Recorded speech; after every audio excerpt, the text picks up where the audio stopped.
আইরোল কাটানিশার ওলামা তলবা ঐক্য পরিষদ ঈদ পূর্ণমিলনী ও নবীন প্রবীণ আলেম হাফিজবৃন্দের পাগড়ি প্রদান অনুষ্ঠান ও আলোচনা সভা সুন্দরভাবে সফল হয়েছে।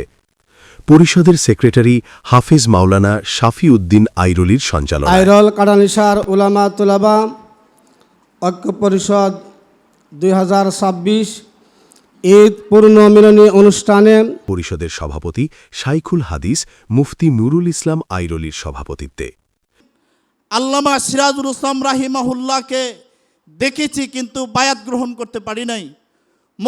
মুফতি নুরুল্লাহ রাহিমাহুল্লাহকে দেখেছি কিন্তু কাছে যেতে পারি নাই।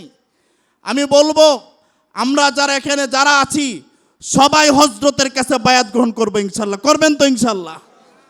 সবাই হযরতের কাছে বায়াত গ্রহণ করে আমাদের নিসবতটাকে শক্তিশালী করতে হবে। সাংগঠনিক সম্পাদক হা মা অ সিরাজুল ইসলাম সিরাজের শুভেচ্ছা বক্তব্যের মাধ্যমে আলোচনা সভা অনুষ্ঠিত হয়।